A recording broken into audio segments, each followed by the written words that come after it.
विद्यार्थियों देखिए, कल हम लोगों ने पढ़ा था कि ट्रांसफॉर्मेशन। आपको ध्यान होना चाहिए कि हमारे बोर्ड परीक्षा में बैठने वालों के लिए अति महत्वपूर्ण है।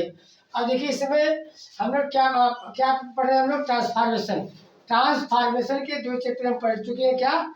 एक आपका रिमूवल टू या यूज ऑफ टू, इसको हम पढ़ चुके हैं। दूसरे उसके बाद हमने क्या पढ़ा, पिछले वीडियो में हम लोगों ने पढ़ा था कि पढ़ा था डिग्री ऑफ कंपेरिजन है। और आज हम देखिए हम लोग पढ़े हैं, इसके बाद तीसरे चैप्टर पे हम लोग आते हैं वॉइस। देखिए वॉइस क्या है, वॉइस का मतलब ये क्या होता है भैया, वॉइस हिंदी में क्या बोलते हैं, वाच्य। अब देखिएगा, वॉइस ऐसा शब्द नहीं है कि जो आप पहली बार सुन रहे हो। देखिए इसके नाम से भी आप सुने होंगे कि एक रेडियो स्टेशन होता है वॉइस ऑफ अमेरिका, क्या इसी प्रकार नाम है। तो ये आपका वॉइस हिंदी में क्या है, उसको बोलते हैं वाच्य। और ये वाच्य जो होता है क्या, यानी कि मनुष्यों के द्वारा भिन्न भिन्न प्रकार से बोली जाने वाली भाषा को हम क्या बोलते हैं, यानी वॉइस कहते हैं। संस्कृत में वॉइस 3 प्रकार की होती है, एक कर्तवाच्य, कर्मवाच्य, भाववाच्य। और जबकि हिंदी और इंग्लिश में कितने प्रकार की होती है, 2 प्रकार की होती है। कितने प्रकार की होती है, 2 प्रकार की होती है। एक को बोलते हैं एक्टिव वॉइस, एक आपका एक्टिव वॉइस, और दूसरा आपका क्या भैया, पैसिव वॉइस। पैसिव वॉइस इसको हिंदी में क्या बोलते हैं भैया, हिंदी में इसको बोलते हैं कर्तवाच्य, और इसको क्या बोलते हैं हम, कर्मवाच्य। देखिए ये शब्दों पर हमारे से पूरे ग्रामर का पूरा निचोड़ उसी पे डिपेंड होता है। इसको आप लोग देख रहिए, कर्मवाच्य। अब इसके देखिए एक्टिव वॉइस कैसे हम पहचानेंगे, इसका पहले हम लोग क्रम देख लेते हैं। टेंस में हम लोगों ने पढ़ा है, फिर में इसका क्रम देख लेते हैं, पहचान क्या है इसकी। सबसे पहले सब्जेक्ट लिखते हैं हम लोग, सब्जेक्ट लिखते हैं। फिर उसके बाद क्या लिखते हैं आप, अगर वाक्य में सहायक क्रिया है तो सहायक क्रिया लिखेंगे, नहीं तो आप डायरेक्ट लिख दिया वर्ब लिख दीजिए, आप वर्ब लिखेंगे। फिर उसके बाद क्या लिखते हैं, ऑब्जेक्ट लिखते हैं, तो ऑब्जेक्ट लिखिए, या उसके बाद क्या लिखे, कॉम्प्लीमेंट लिखते आप। उसके बाद देखिए क्या आपका, ये आपका पैसिव वॉइस, कर्मवाच्य। इसको कैसे लिखते हैं, तो सबसे पहले क्या लिखते हैं, ऑब्जेक्ट लिखते हैं। अब ये ऑब्जेक्ट जो होता है, ये सब्जेक्ट के रूप में जो हम वाक्य बनाते थे, ऑब्जेक्ट के रूप में काम, सब्जेक्ट के रूप में काम करता है। ऑब्जेक्ट लिखते हैं, फिर उसके बाद क्या लिखते हैं आप, सहायक क्रिया लिखते हैं। क्या लिखते हैं, सहायक क्रिया। फिर उसके बाद क्या लिखते हैं, वर्ब की थर्ड फॉर्म। अब यहाँ देखिए, यहाँ वर्ब की उचित फॉर्म करने का मतलब टेंस के अनुसार से बदलती रहती है। और उसके बाद यहाँ पर वर्ब की थर्ड फॉर्म। फिर उसके बाद क्या लिखते हैं हम, यहाँ पर अगर आप वाक्य में आपका ऑब्जेक्ट है तो ऑब्जेक्ट लिखेंगे। अब इसी को, अब यहाँ पर देखिए जो यहाँ पर ऑब्जेक्ट लिखा गया है, इसको हम क्या लिखते हैं, एजेंट लिखते हैं। क्या लिखते हैं आप, एजेंट। एजेंट का मतलब जब वही मतलब जब हम पैसिव वॉइस बनाते हैं तो ये क्या होता है कि जो एक्टिव वॉइस का ऑब्जेक्ट होता है वही पैसिव वॉइस का सब्जेक्ट बन जाता है, उसे हम क्या बोलते हैं, एजेंट बोलते हैं। एजेंट लिखते हैं, फिर साथ लिखते हैं, थर्ड फॉर्म लिखते हैं। अगर आप उसमें एजेंट का मतलब एजेंट का प्रयोग हुआ तो भाई लगाते हैं, और उसके बाद क्या लगाते हैं, एजेंट लगाते हैं। अब ये कोई जरूरी नहीं किसमें आए, ये आपका एक्टिव वॉइस, पैसिव वॉइस। अब इसके करीब ये कहा जाए, इसकी परिभाषा क्या भैया, परिभाषा क्या है, जिस वाक्य में सब्जेक्ट की प्रधानता होती है उसे क्या कहते हैं, एक्टिव वॉइस। ध्यान दीजिएगा आप लोग, जिस वाक्य में सब्जेक्ट की प्रधानता होती है, सब्जेक्ट आपको ये लिखा है ना, सब्जेक्ट की प्रधानता होती है, इसे क्या बोलते हैं हम, कर्तवाच्य। और उसके बाद ये क्या है, जिसमें क्या होते हैं, ऑब्जेक्ट की प्रधानता होती है। अब यहाँ पर हमने आपको पहले बताया था, चाहे ये लिखिए चाहे वो भी समझिए आप। जिस वाक्य में ऑब्जेक्ट की प्रधानता होती है उसे क्या बोलते हैं, यानी कि उसे बोलते हैं पैसिव वॉइस, कर्मवाच्य बोलते हैं। अब देखिए इसमें क्या हो गया, दो चार चीज में शर्तें होती है, आप देख रहिएगा। और कौन सी शर्त है, नंबर 1 क्या होता है भैया कि जब हम एक्टिव वॉइस से पैसिव वॉइस बनाते हैं तो जो आपका सब्जेक्ट के जो प्रोनाउन है, कहने का मतलब यदि किसी एक्टिव वॉइस का वाक्य का सब्जेक्ट कोई प्रोनाउन हो, जैसे मान लीजिए आई है आपका, आई, अगर ये आपका आई है तो उधर जाता क्या बन जाता है, मी बन जाता है। ही है आपका, इधर क्या बन जाता है, ही बन जाता है। सी है आपका तो क्या हो जाता है, हर बन जाता है। आई और उसके बाद क्या आपका बी है, दे जाता है, क्या बन जाता है आपका, अस बन जाता है। दे क्या बन जाता है आपका, देम बन जाता है। इसी प्रकार आपका क्या होता है, चेंज होता है। तो ये रहा आपका। अब देखिए एक एग्जांपल लेते हैं हम लोग, हर टेंस की। आपको मालूम है कि अगर आप हम लोग हिंदी की मतलब इंग्लिश के ग्रामर में देखते हैं तो केवल टेंस में केवल 8 टेंस का पैसा बनता है। कितने बनता है, 8 टेंस का पैसा बनता है। लेकिन हमने आपको 12 टेंस में मतलब पैसे बना के दिखा दिया है। अगर आप देखना चाहते हैं तो आप मतलब वीडियो पर आप देख सकते हैं। आप देखिए तो 8 टेंस कौन कौन से बनते हैं, है। देखिए हम लोग एग्जाम्पल लेते हैं। पहला आपका क्या था, आपका प्रेजेंट इंडिफरेंट टेंस। क्या था भैया आपका प्रेजेंट इंडिफरेंट टेंस। अब देखिए एग्जाम्पल लेते हैं। जैसे लिखा है ही राइट्स एन एस। हम जैसे एक छोटा सा एग्जाम्पल लेकर हम लोग चलते हैं। अब आप देखिए किसी भी वाक्य में जब पैसे वाले बनाते हैं तो सबसे पहले क्या भैया, आपको किसी भी वाक्य में सबसे पहले काम आपकी वाक्य का टेंस पहचानिए, ऑब्जेक्ट पहचानिए। दो मेन होता है आपका।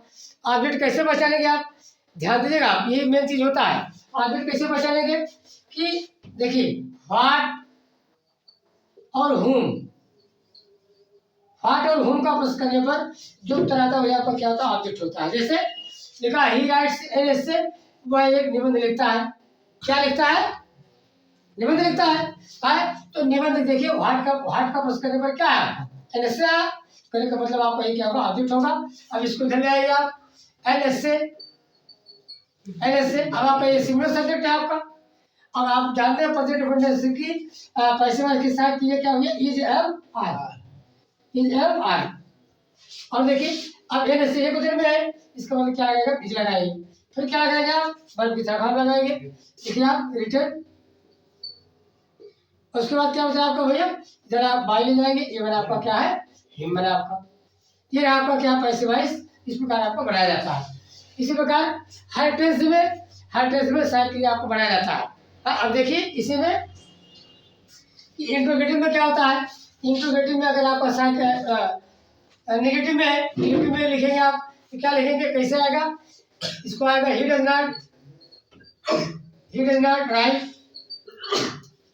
N essay. अब इसको आप इधर लाएगा, एन एस्से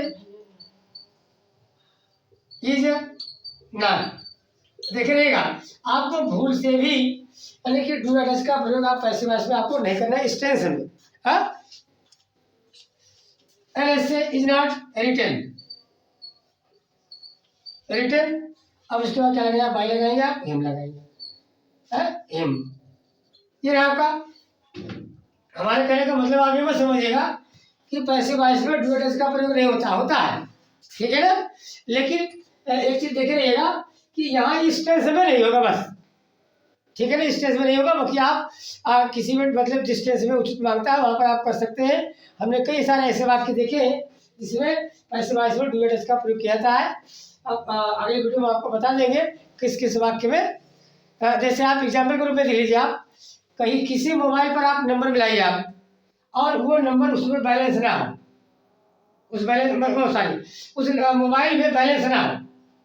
जब बैलेंस ना हो तो क्या बोलता है मालूम है, इनकमिंग, यानी कि मोबाइल में मतलब बैलेंस उपलब्ध ना होने के कारण इनकमिंग बंद है, ऐसा बताता है ना। अब उसकी जब हम ट्रांसलेट करेंगे, आज आप लोग जाकर के अपने मोबाइल में देखिएगा वो क्या बोलता है, ठीक है, बोल कर कल बताइएगा, तब आप इस शंका का आपको समाधान कर देंगे। और डू एडस का प्रयोग पैसे वाइज में होता है कि नहीं होता है। आगे देखिए तो क्या आपका an essay is not written by him, ये आपका नेगेटिव हो गया भैया। अब हम इसी में चर्चा करें इंट्रोगेटिव में। इंट्रोगेटिव में देखिए क्या करते हैं हम लोग, देखिए अब जैसे आपको बताया गया है, लिख दिया गया does he write an essay, ये लिखा है। अब यहाँ पर लगाए हैं, या हमने बताया कि इसमें आपको डज का प्रयोग नहीं करना है। क्या करेंगे, आप देखिए आपका क्या मतलब ऑब्जेक्ट क्या आपका एन एस्से। जब एन एस्से इधर ले आएंगे आप, अब आप देखिए एक क्वेश्चन में, वो क्वेश्चन में, एक क्वेश्चन में एल लगा है, तब इसकी साइड के लिए क्या लगाएंगे, क्या लगाएंगे आप, ये लगाएंगे। अब यहाँ पर क्या लिखेंगे आप, रिटर्न लिखेंगे, फिर उसके बाद क्या लिखेंगे, भाई हिम लिखेंगे, और लास्ट में इंट्रोगेटिव मार्क लगा देंगे आप। ये आपका साइड ये से शुरू होने वाला। और अब उसके बाद क्या भैया, अब इसके बाद आपका यानी कि आपका डबल इंट्रोगेटिव का मतलब यानी कि जो वाक्य आपको डब्ल्यू स्टाइल सबसे शुरू होगा।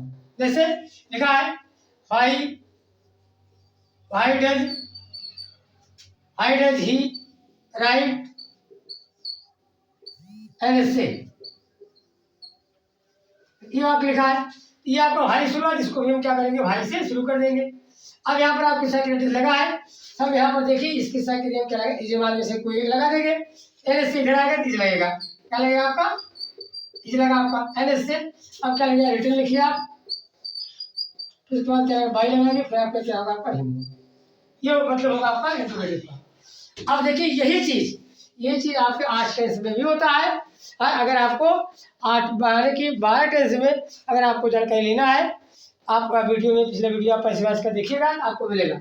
चलिए हम काम करते हैं, 8 टेंस का हम आपको सहायक क्रिया लिखवा देते हैं, उसी सहायक क्रिया में आपका काम चल जाएगा।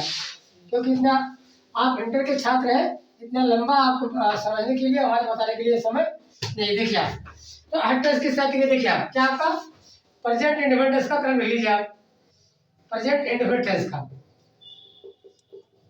इसके साथ ये क्या है, इज एम आर, क्या आपकी इज एम आर वन की थर्ड फॉर्म। उसके बाद देखिए ये आपका कॉन्टिन्यूअस टेंस का हो गया, आपका कॉन्टिन्यूअस टेंस का क्या होगा आपका, इज एम आर बीइंग, क्या होगा भैया, बीइंग और प्लस वर्ब की थर्ड फॉर्म। आगे देखिए आप, ये तो आपका कॉन्टिन्यूअस का, ये आपका अगला क्या आपका परफेक्ट, क्या आपका परफेक्ट का। इसमें क्या होगा भैया, हैज या हैव बीन, धन वर्ब की थर्ड फॉर्म। अगला आपका क्या होगा, अब देखिए तो आपको किताब का है, हमने आपको बताया ना कि आपको ये क्या आपका 3 का, एक टेंस में 3 का ही बनता है, ठीक है ना। तो पास्ट में अब आपको वो 12 आपके एग्जाम में नहीं आएगा, इसलिए हम उसकी चर्चा नहीं करते हैं। देखिए अगला क्या आपका पास्ट में चले आप, पास्ट इंडेफिनिट में क्या होता है भैया आपका, पास्ट इंडेफिनिट टेंस। इसके साथ ये क्या होती है, वाज़ वेयर, क्या होता है भैया, वाज़ वेयर धन वर्ब की थर्ड फॉर्म।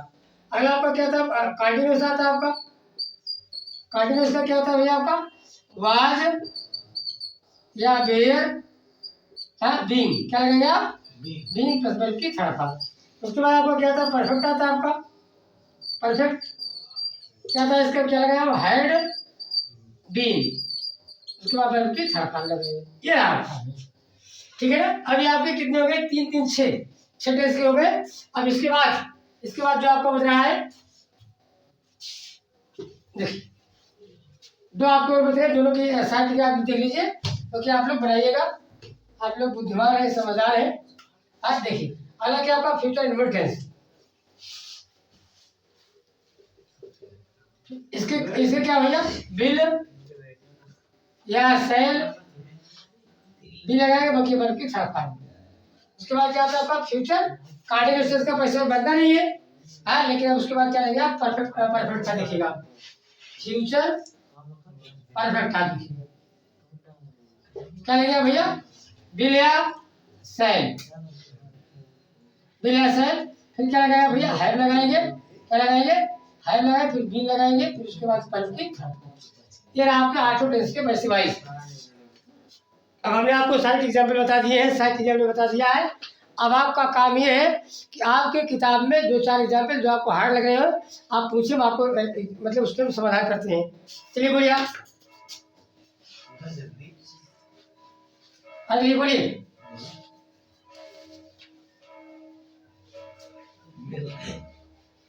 चाहे आपका नेगेटिव हो चाहे इंट्रोगेटिव है, आप देख लेते हैं। उसके बाद हम कल आपको हम क्या बताते हैं इंपरेटिव में।